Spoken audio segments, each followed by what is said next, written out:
Hi guys, welcome to Winning Easy. My name's Wade and we'll be previewing the Caulfield meeting this Saturday, Sir John Monash Stakes Day.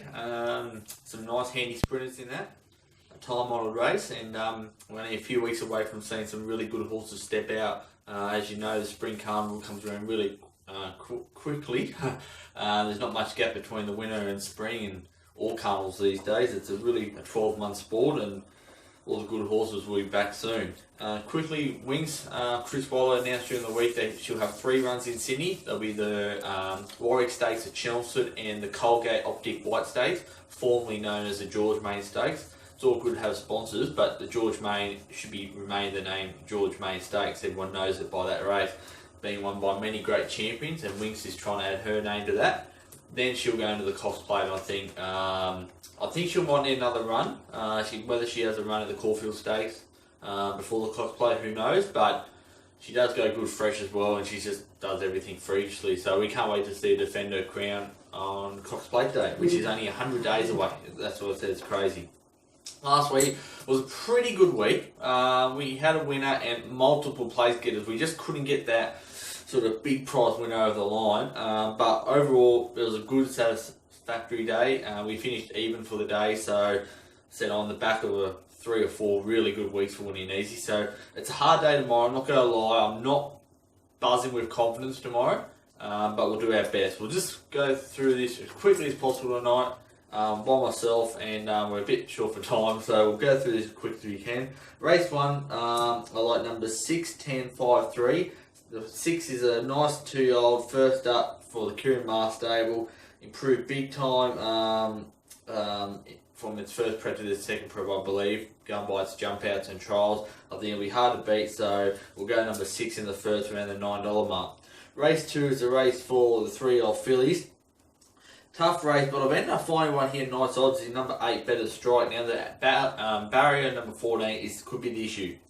Only thing, but I think if it had a lesser alley, I think it'd be half the odds, and I'm happy to take a chance on what is an open race to beat numbers 2, 1 and 14. The one that's been money form, and obviously she has raced a lot harder races than this, and there has been money for her. But I just like the 8. She had some good form going back, 6 months ago, and if she can reproduce that, I think she can be hard to beat. And going that, she won 2 starts ago as well. Might have looked a bit disappointed on the Geelong synthetic last start, but we'll pull on through one bad run. Race 3, it's a 3Ls over 2,000 metres. I'm liking number 3 here, Olona here. I think there's only a few chances here. This horse, I think, is ready to peak 4th up and win. It was a massive improvement, first up, second up to third up. Now it's had the run. Once again, last prep, once it had a few runs in the campaign, got to 2,000 metres, it really jumped out of the ground. So I think 3 to beat 1, 2 and 6 here, around the $6 mark. Race 4, it's for the open handicap horses, 2,000 metres. We've got Long Wrong, the top run, going for 3 in a row. But I'm liking number 3, Kapoor, once again from the Kieran Maher stable. This horse has been touted as a Caulfield Cup, Melbourne Cup horse, 6 to 12 months ago. His spring was good, but it was below what I think he's capable of. Third up today, I think he's ready to win and show his class. To beat numbers 1, 2 and 10. Race 5 for 3-year-olds. I can't go past the top in Mr. Individual. He's coming back from 2 runs in Queensland. I think that's a big plus. I think he'll get some cheek, and with Benny Thompson's 3 kilo claim, he's well weighted with 56.5. To beat numbers 4, 3 and 2, I think a very race with few chances.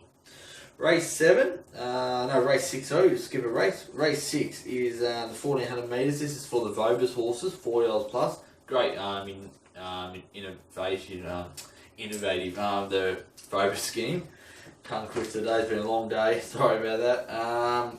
We're going down number 15, Centroy Bout from the Jason Ryan stable. Barrier 1, I just reckon he'll get a soft run, and I reckon he'll run over the top of them. He'll just need a bit of luck coming to the straight. I think the late alteration is Dwayne Dunn. So Dwayne Dunn, Craigie Williams, they're having that head-and-head battle for the Jockeys Premiership. Craigie rode 5 last Saturday and got the lead. Amazing effort, and they were all just 10 out of 10 rides. Freak of a rider. But we think that Dunny can go close and get a couple back on the weekend. 15 to beat 6, 11, 2.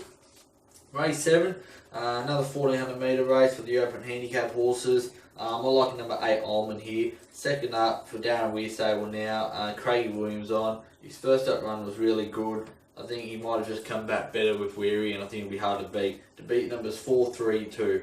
The feature of the day, Sir John Monash Stakes. I'm going with Ruffy here. I think, yeah, he's a big chance here. Number 7, Winehole. I think at the $31, he's now in the David Broke stable down in Mornington. Obviously, ex-Peter Moody horse. I think $31 is ridiculous, this horse. This horse has a stack of ability, and if he produces his best on Saturday, I do think he wins. So, we'll go 8 to beat, 7 to beat 13. Sorry, Winehole number 7. 13 Wild Rain. His form last campaign was just amazing. He had seconds with a quarterback. He ran second Husson Eagle in a big Magic Million sprint up on the Gold Coast. First up, he'll be chair up for a big run. Doesn't usually go great first up, but I think his class will take him a long way. Number 2, the Cynic, an ex-Hong Kong horse now with Paddy Payne.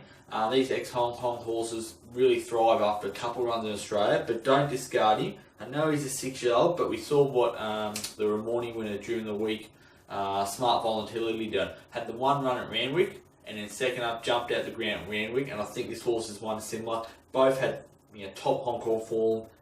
This horse ran second in Group 1 going back over 12 months ago. Same with Smart Volatility, and if they bring their best to Australia, they're right up to top class. So the 2 for 3rd and Fast and Rocking for 4th. Just want to mention the Ramornie in Grafton Carnival, another successful one. And I love seeing Rednev win the Grafton Cup for Sally Hunter. What a win for the locals. She's had 27 runners, 7 winners now. A young, nice up-and-coming trainer. Just great to see the hometown at massive odds get up and on its form. Even though it won the week before in a very weak prelude, it beat some really good city class in your Group 3 winners and that. So it was great to see. That's what racing and country racing was all about. And race 9, the last, we're going number 5, Shades of Bella here. Its last run, it was just too bad to be true. It was wide, but it didn't really finish off. But I think if it runs up to its previous form with the Weir and Yandel Magic around the $15 mark, I think it's overs to beat numbers 10. But I think it's a pretty good Quinella actually. Kansas Sunflower, I think she's going great from the Luke Oliver stable. And numbers 2 and 1, the class horses in the race. So that's a preview. Best bet of the day. I have to tough run. I'm going Winehole as my roughie of the day in the feature. I just think Barry 14 knows drawn wide. I think if he get the right run and get produced at the top of the strike, I think he can go whoosh and run over the top of him. Why not? So I think he's a massive chance. And best bet. I've been thinking about this for the last sort of hour, trying to toss up what I think of my best bet of the day. Tough choice. Tough choice, isn't it? Very, very tough choice. I'm probably going to have to go Allman in race 7. Barrier 1, Craigie, Weir. Yeah, we'll go Allman. $3.10. I don't mind tipping. I reckon that's probably the shortest price winner. We'll tip. Let's hope it's a winner that I've tipped here. I'm winning easy, but they say any odds is good odds if they win. So we'll go 7. Race 7 number 8, Allman best bet, and race 8 number 7, Winehole my best rugby. Thanks guys. Sorry about the short preview. We'll be doing more in depth next week. All the best guys. Thanks for your support. Keep it up. See you next week.